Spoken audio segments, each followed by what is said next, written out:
Well, I've always been into low riding, ever since I was a kid. Uh, Talk back a little ways. I got into the hobby because of my dad.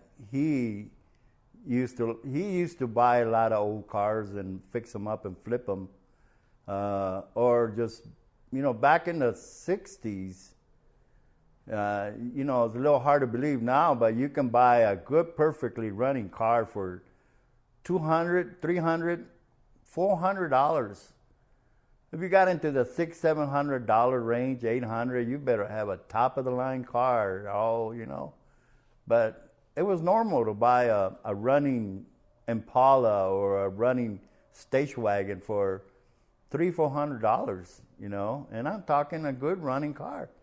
You had to do minimal work to them, but my dad, he used to buy these old cars. He bought a '59 station wagon, Impala station wagon. It was the original green color with the white, two-tone white, and had a luggage rack on top. It had the spotlights, working factory spotlights on it. It was a three-seater, 2 seats, and the seat in the back where the seat would face back, When I was young, that was my spot. That was my back seat right there. But this '59 Impala wagon was a daily driver for my dad.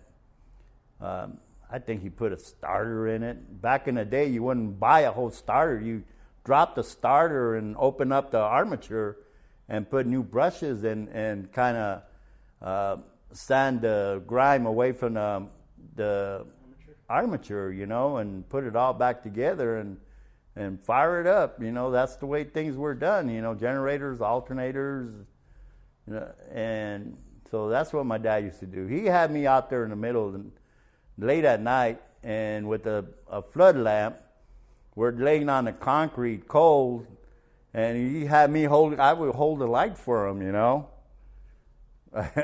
One thing I do remember, I was holding the light, and I was starting to trip out because he's working on something. He needed the light to get in there in sockets or wrenches, and so he can see I started tripping, and I started moving the light, looking around, and just not minding what my dad was doing.